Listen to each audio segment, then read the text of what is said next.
I didn't ask the question.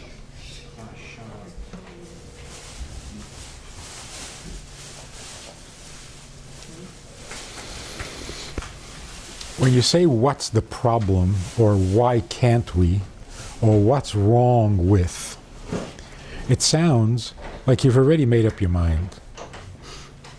Like, I already made up my mind that there's nothing wrong with it. So, what's wrong with it? See, it doesn't sound like a question anymore. So how are you supposed to ask? We're supposed to ask it, is it right or is it wrong? What's wrong means, I don't think there's anything wrong. So what do you want me to do? Convince you that it is? So if you say it's wrong, you want to know why it's wrong. Yeah. I have something about a question about school. Why are hours so long? In every religious school, the hours are from like early in the morning to like late at night, all day. So you don't have a girlfriend.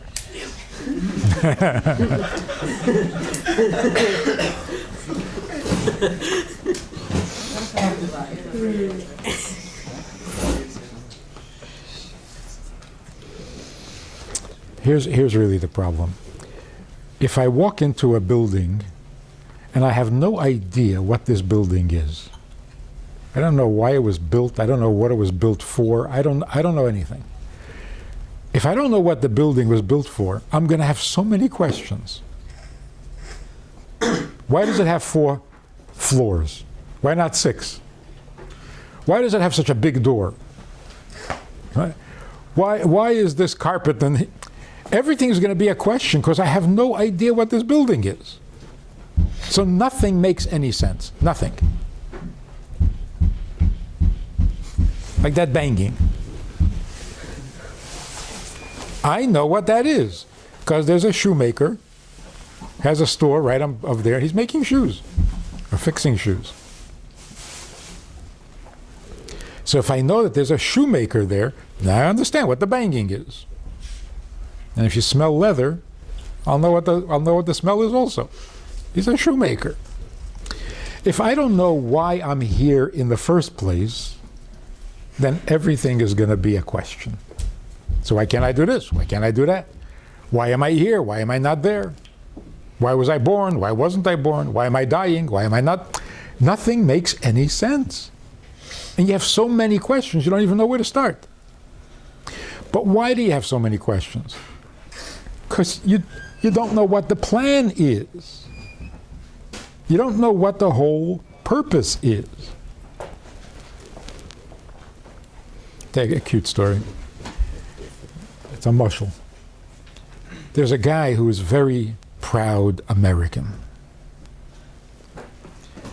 And he decided that he wants to go to Washington to see, Washington, this is our capital. He was so proud of everything that he saw there. But a couple of blocks from the White House, he saw a strange looking house. It didn't look like an American house. And he hears the people who live in this house, they're not even talking English. They're speaking some strange language. They come out, and he sees that they're dressed funny. They're not wearing American clothes. So he goes, knocks on the door, and he asks them, do you celebrate the 4th of July? They say, no, we celebrate something else. So do you eat hot dogs and hamburgers like we do? They said, no, we have a certain strange fish that we eat. So do you know any American songs? You know the Star Spangled Banner? They said, no, we sing our own songs. So he got very angry at them. And he said, you live in America, you take advantage of all the good things that are available in America, you've been here for 10 years, shame on you. You're in America, dress like an American, eat like an American, sing American songs. So they said, excuse me, but this is the Norwegian embassy. Our reason for being here is to show Americans how Norwegians live. If we ate what you eat and sang your songs and dressed like you and built houses like you, we'd get fired. We wouldn't be doing our job. You say, oh, I'm sorry. You're right. If you walk into a house and you don't know what it is, everything's going to be, why are you singing that song? Why are you eating that? Why are you wearing that? Why did you build your house like this? Everything's a question.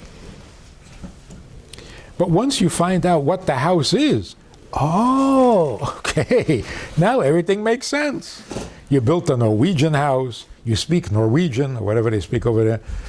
You sing Norwegian songs, you celebrate Norwegian holidays. Ich verstehe, everything makes sense. What are we here for? What are we here for? If we knew what we're here for, everything would make sense. So when people say, you know, non-religious Jews, why do you have to dress so funny? Can't you dress like everybody else? Yeah, I could. I'd lose my job. If I dress like everybody else, I'll lose my job. I'll get fired. What is your job? Oh, my job is to show the world the Eibishter's way of doing things. Not to do the same thing everybody else does. I'm here to show the world the Eibishter's way. I am his embassy. I'm his ambassador. So if I dress like everybody else, eat like everybody else, and sing like everybody else, I'm out of a job. I'm not doing my job. When we forget what we're here for, everything becomes a question. Look, you walk down the street, every guy's got a girlfriend or two. Just don't tell. Don't tell one girlfriend that there's another one. You know, So why can't I? It's a very good question if you have no job. If you're unemployed and you have nothing to do with your life, good, have a girlfriend. Have two, if you can. Get away with it. Have 3, have 10. What's the difference? If you're not here for any reason, then eat whatever you want. What's the difference?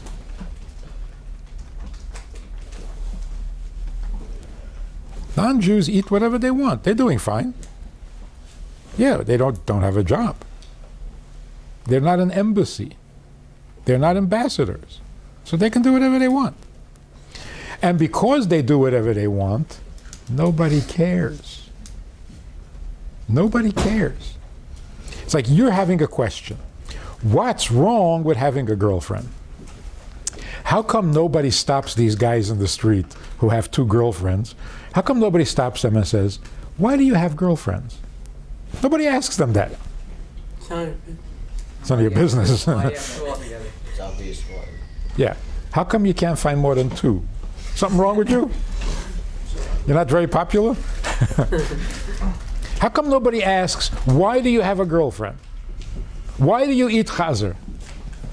Why do you dress like a whatever? Nobody asks that. You know why? Because nobody cares. You have a girlfriend, good for you. Who cares? You don't have a girlfriend? Oh, why? Why are you not like everybody else? And the answer is, because I have a job. You don't have a job, you can do whatever you want, and nobody cares. Nobody says, wow, I'm really interested. People eat chazer. How come they eat chazer? Nobody cares. They want to eat chazer. Oh, you don't eat chazer. Why? You're different. People take an interest. You're representing something people want to know. We had in 1976. In 1976, America became 200 years old. So everybody was celebrating their anniversaries. On every store, all of a sudden, it said, since 1986. Since 1942. Everybody became very conscious of how old are you? How long have you been? Because the whole America, the United States of America was 200 years old. So when we put up a sukkah downtown in Minneapolis, we put up a sign. Everybody said, in business for 20 years, in business for 60 years, since whatever. We put up a sign. 3,310 years.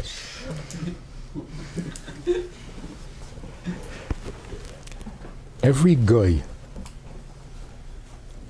stopped, saw that sign, came into the sukkah.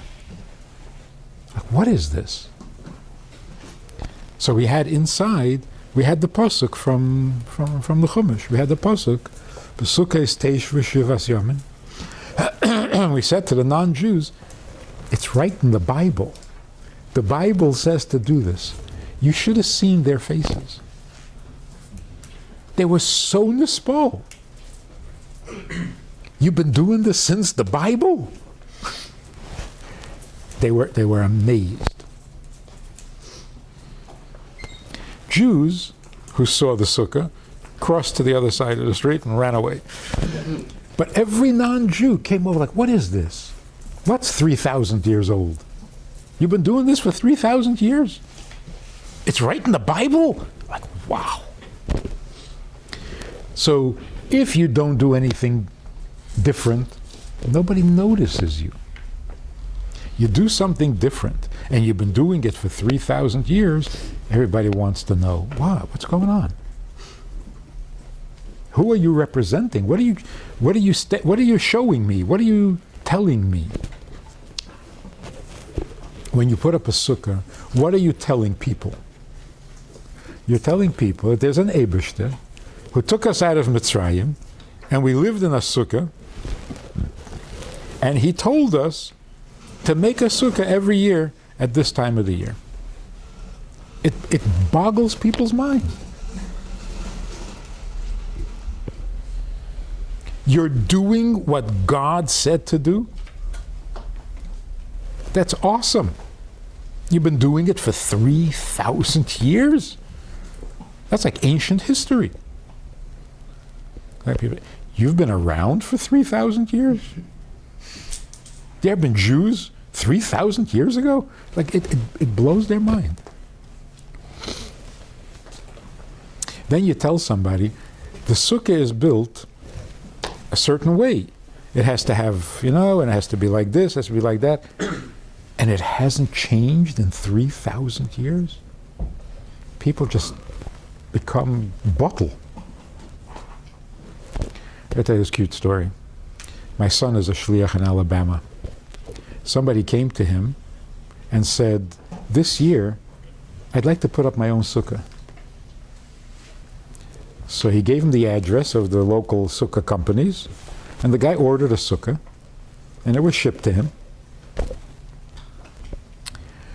In the middle of Sukkot, the guy had put up his own sukkah, but he came to visit the Chabad sukkah.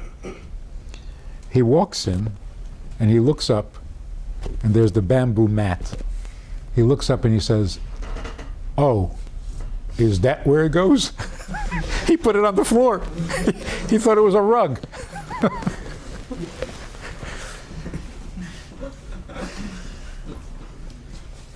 guess he can stand on his head.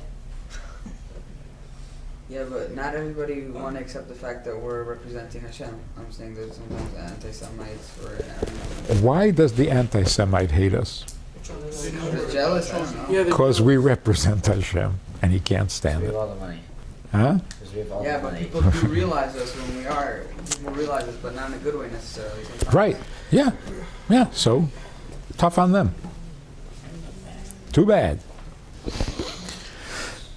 Yes, that's why they hate us. Not because we have all the money and we control the media. That too. they're jealous.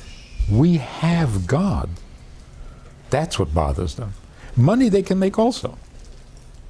They can make movies too. Like Mel Gibson. But they can't take God from us, and that bothers them. That's what anti-Semites can't stand. So why do they try to get rid of us? They're really trying to get rid of God. They think if they kill Jews, God will go away. So they're really trying to kill. That I can say tough. You can say, try. Kill God. So, let's go back to the original question. What's wrong with having a girlfriend? If you're not employed, if you don't represent the Eibishter, if you were not created for a reason and for a purpose, then gesundheit, have a girlfriend. Will anybody care? Nobody will care. Including the girlfriend. She won't care about you either. But if you do have a job, and you have a mission, and you represent something, and you're supposed to be changing the world for the good, where does a girlfriend fit in? Doesn't fit in. So where does a wife fit in? Where does life fit in? A wife. A wife. Wife is part of the job. Yes. You're supposed to have a wife. A wife is a mitzvah. The first mitzvah in Torah. You're supposed to pass down your teachings to the next Uh-huh. generation. Huh? Kids. You're supposed to pass down what you learn to the next generations. That's children. What about a wife? The wife is the one that creates. Right. You don't really want a wife. You just want to have children, and you can't do it yourself. So, yeah, bring a wife, we'll make some children. The other part was for that the wife is the second half. Get me a wife. I need some children. I don't buy that. You need to connect. Now, the mitzvah is besides the mitzvah of having children. The mitzvah is not prurevu. The mitzvah is v'hayu lebasar echad. Two people have to become one. That's a marriage. The way you begin to bring Hashem echad into the world is by making echad in your own life. When you become one with your wife, that's the beginning of holiness in your life. Then, from that holiness, you have children also. But with a girlfriend, you're not producing holiness. Because you don't become one with a girlfriend. Only with a wife you become one. But let's talk about that for a minute also. What is the whole idea? The Eibishter creates a man and a woman. What is that? He created a man. Originally. If you ask any guy, you're right. If you ask any guy in the street, what is your attraction to a woman? Why are men interested in women? What's the answer? Physical. Just hormones. Physical. Hormones, physical, sex, fun, abuse, all sorts of good things. But it's not the correct answer. That's what the advertisers want you to believe, but it's not true. You don't need Huh? You don't need it. And choose children. But maybe you could feel complete with a girlfriend. The question is not why do you like sex? That's not the question. The question is, what is the man's attraction to a woman or a woman's attraction to a man? If you say sex, that's not the answer. You don't have to have a man and a woman. Have kids. Get to have that pleasure. You can have two men. You can have an animal. In other words, sex is not between a man and a woman. You can't have an animal. I've tried that. Spiritual connection.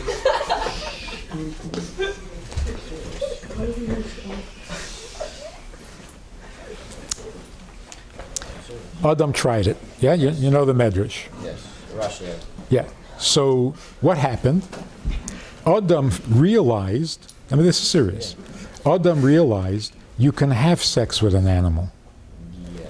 but it doesn't do anything for you because it's not about sex. It's forbidden. That makes it more fun. In other words, sex is not what a man needs a woman for, and it's not what a woman needs a man for. Because it doesn't have to be a man and a woman. So obviously there's something between a man and a woman other than sex that only a man and a woman can have. Actually, only a husband and a wife can have. No. Same personality. So the Torah tells us, and by the way, no psychologist, no therapist, no psychoanalyst, they have no idea. If you ask them, what is the attraction of a man to a woman? Ask the scientists, they come up with the most ridiculous, they don't know. They don't know. Torah tells us what the answer is. Right in the beginning, Adam was created male and female. Yes? And Chava on his back. Where sometimes on the side, up, and right. Then the Eibishter put him to sleep and separated the male from the female. They became two people. Why do we need to know that? Why you separate them? Why do we need to know that? Because all the wanted that guy. Huh? He was lonely or something. Yeah, but why do we have to know that he was first together and then got separated? To show us what our feelings are for a woman and body connected. The Torah is telling us it is not natural to be a man, and it is not natural to be a woman. Naturally, you're supposed to be both. Being only a man or only a woman, that's not the way we were created. So the way Adam was created, that's the right way. Everybody thinks, oh, the Eibishter created them together in one person and it doesn't work, so he had to fix it. He had made an operation to fix it. It's like Siamese twins, you got to cut them apart. You know? It's the opposite. The way he was created, that's perfect. Because male without female, it's like chesed without gvura. It's lopsided. A woman without a man is gvura without chesed. It's lopsided. It's not supposed to be that way. So when the Eibishter separated the male and the female, that was an artificial separation. Immediately after separating, the Eibishter said, get married and become one. I can imagine they must have thought, we just were one. What is this? We were one, you separate us, now you tell us to become one? So what is the idea? That's the whole story of the world. In the beginning there was only an Eibishter and everything was one. Then the Eibishter made a tzimtzum and he created our Atzilus and he created Bria and he created a world and he tells us, become one. Go back, make everything back into one. So, but it was one. Why didn't you just leave it that way? Because we didn't make it one. The Eibishter wants it to come from us. We should make it one. So he separates Adam into male and female, and then says, you become one. So in one sentence, like, what's the attraction? So what is the attraction of a man to a woman? A man feels incomplete. I'm not a full person. And a woman feels, I'm not a full person.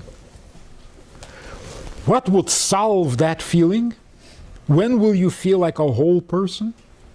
If you become one with a woman. And when a woman becomes one with a man. With a girlfriend, that doesn't happen. You don't become one. You want what you want, she wants what she wants. You're not becoming one. So people have girlfriends. You know, the whole world, everybody has girlfriends. They date from the time they're 14 to the time they're ready to get married, which is about 28. And they're so used to having a girlfriend that when they marry their wife, They don't know how to deal with it. they treat her like a girlfriend. They find other. They never become one. That's why now the girl or the wife keeps her own apartment, has her own checkbook. They make a prenuptial agreement. Let's get married, and when we get divorced, I'm keeping the house. You're already planning your divorce? You haven't even finished the Sheva brachas yet. She's like, I had my time with you, now just go. Yeah, I mean, these guys, they married their wife, and a year goes by, and they're thinking, I've never had a girlfriend for a whole year. This one is hanging around too long. I don't know how to keep a relationship going for more than a year. Every girlfriend was like 8 months, 9 months, enough. This one just doesn't want to go away.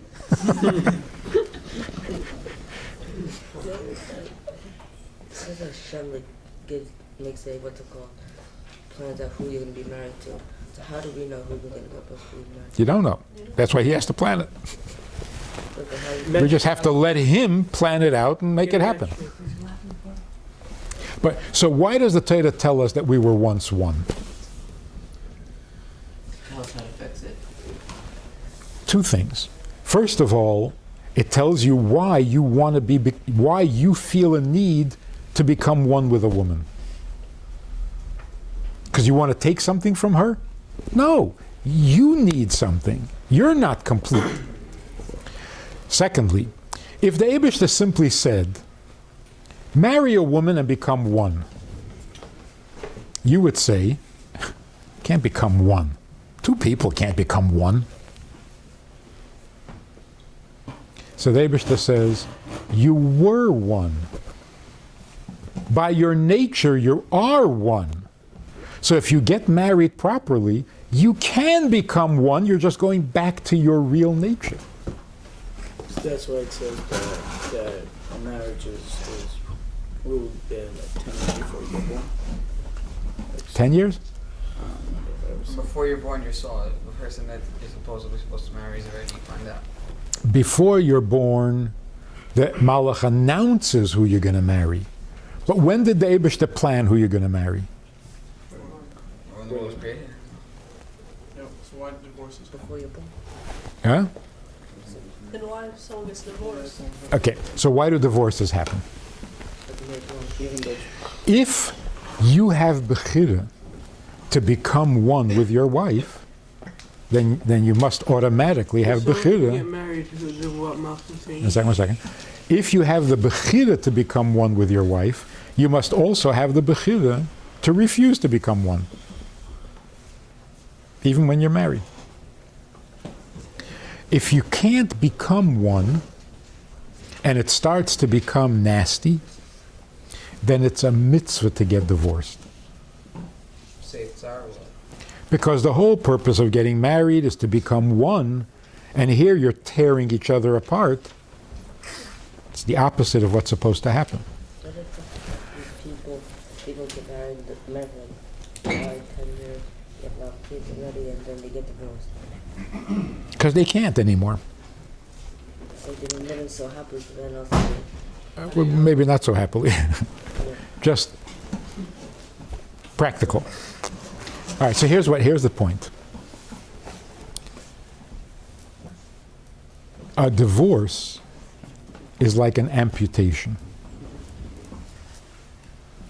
When you get married, you become attached. A divorce means you're cutting away your arm. It's exactly what happened to Adam when the Eibishter separated the male from the female. That's why divorce is such a tragedy. It's not like, oh, we were friends, we're not friends anymore. No. This became your arm, and now you're cutting it off. But what if the arm becomes poisoned? Should you cut it off? What if a person says, I have a poisoned arm, but it's my arm. I don't want to cut it off. You have no choice. You have to. You're mechuyev. According to Torah, you must cut it off because it's killing you. So when a person says, the marriage is bad, we're destroying each other, but I want to stay. No. You can't. So divorce is not an option. You feel like getting divorced? Okay. You don't feel like getting? No. When it comes to the point of a divorce, you have no option. You must. So why when you, like, right before you get divorced, they ask you, are you sure?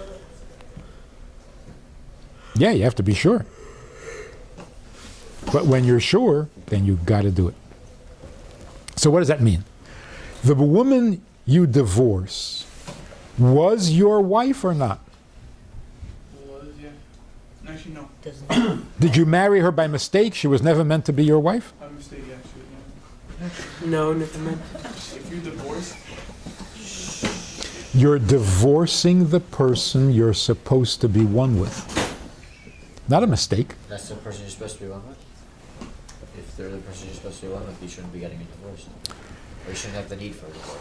You're supposed to be one with this person, but You it's have to. but it's too hard. So when you remarry, It's like the Eibishter sometimes asks you to do things that it's too hard. So if someone remarries someone else, they were not supposed to be one with the second person? They were, So they're supposed to be one with both people. yes, but this one first and that one second. So why isn't that there's the law that if you don't have children after 10 years of marriage that you're supposed to divorce your wife? Is that like a sign that you weren't supposed to be together in the first place? No, No. it means you have another mitzvah to do, and it's not going to happen. But then you just married her, you just became complete with her, but you just didn't fulfill one thing. That's right. What if you don't want Why to? should that be that you automatically divorce that?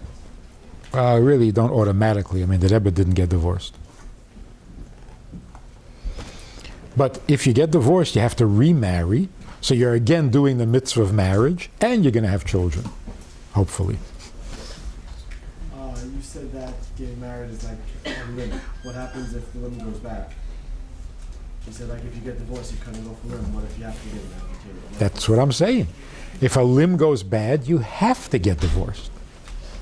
It's not an option. And if the limb is not bad, then you can't get divorced. Not an option. So, a person gets divorced and he says, I was so stupid, I should have never married that person. Don't be ridiculous. No marriage happens by accident. Never, ever. Every marriage, like you said before, every marriage the Eibishter arranges personally. This is the part of your neshama that you have to become one with, because they were once one. So if you get married, that's the right person. But the right person doesn't mean an easy person. What if you met the person you're supposed to be with before early on, and you thought that they were like a little crazy, that like you didn't like that or that thing, and you like moved on, got married to somebody else. Then she wasn't meant to be. So they like you. Yeah, so there's never a mistake. There are no mistakes. Now people say, can I lose my bashert? That sentence doesn't make any sense. Can I lose the person I'm definitely going to marry?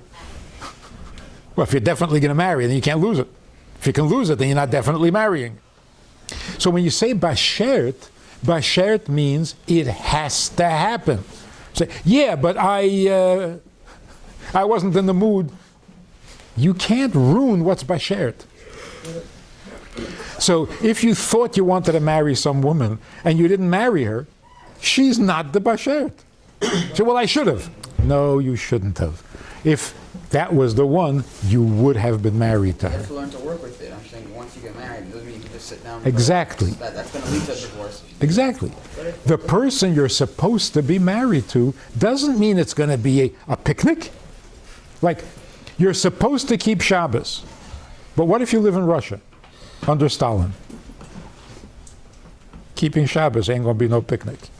What happens if you're drunk? If you're drunk, And then get married? Like you're wasted. Like woke up in the morning and you're married. They went to Las Vegas and got a quick. It's not a kosher If marriage. you get a person to ring, is that supposed to be the one to be one with? Or is that an accident? I think it's happened. It's happened many times. People got married when they were drunk, and then they woke up and realized what they did. What happens then, according to the law, you have to stay drunk. How should the kids deal with it? That's a good question. No, Divorce if you and just fights, you're gonna. if you give a woman a ring when you're drunk and you don't have witnesses, then it's not a marriage. Usually they have witnesses. If the witnesses say, yes, I saw you give her a ring when you were drunk, then they're not witnesses. They're not testifying to a marriage, they're testifying to a drunk. But how do the children handle it? Imagine a mother says to her child, I should never have married your father. It's a terrible mistake. I don't know what I was thinking. I should never have married your father. What does the child feel? Bad because. You mean, You don't have to be married to have a kid. So. I'm the mistake of your mistake? Is that where is it? It's like I'm mistake, Ben mistake? No, because she didn't say you were the mistake. She just said that he was the mistake. Which Let's means, say you make a bad investment. And then you lose half your money. And because you lost so much money, you feel so bad, you decide you're going to change over your life. And then you become a billionaire. So you say, I should have never made that investment, but now that it happened, good things came out of it. right, that's like saying, wait, let's use that example. That's like a mother saying, I married your father and I had you. That was a mistake. I'm going to marry another guy and I'm going to have really good kids. Thank you very much. So it can't be that a marriage was a mistake because then the children would be a mistake. That's ridiculous. It can't be. Actually, I was once speaking someplace and I was introduced, before I spoke, I was introduced at that time, it was many years ago, we had 11 children. So the guy introduces me, says, Rabbi Friedman is the father of 11 children and whatever. Anyway, I spoke for over an hour, probably something very profound and important. And I finished speaking, this woman raises her hand and she says, 11 children? Like she didn't hear a word after that introduction. I was like, wait. 11 children? That's all she was thinking the whole hour. She says, you have 11 children? I said, yes. With a very straight face. She was very serious. She said, do you know that some people don't have any children? Yeah, and I thought, oh my God, how can I be so selfish? I take 11 and leave others with nothing? My mother taught me to share. But only for a second. After a second, I thought, no, you can't have somebody else's children. Can you? But if I married the wrong woman, hey, I had the wrong children. If she wasn't supposed to be my wife, then you're not supposed to be my children. It's insane. It can't be that you marry the wrong woman. Just like it can't be that your mother was not supposed to be your mother. It was a mistake. It's ridiculous. But if a person can have children, does that mean it's a mistake or is it something wrong? Can't have children? Yeah. That's very sad. Is it? Yeah. What about when your spouse dies? Isn't that like a part of you is dying? How can you just remarry? Part of you has died? When the neshama gets divided, like how did Yaakov have Rachel and Leah? Who was his wife? What does that mean? Yeah. Leah was married to him by a trick. When a neshama gets divided, we say it's the other half of your soul. It's not half. It's another part of your soul. A soul can get divided into 10 parts. This one is mainly chesed, this one's mainly gvura, this one's mainly... So one neshama can have 10 parts. One neshama can have 10 spouses? Yes. I don't know why you would want to, but you could. So what happens when one spouse either dies or is divorced? Who do you remarry? If it died, Another part of your soul that is also related to your past wife. Because your soul divided into 1 part male, 2 parts female.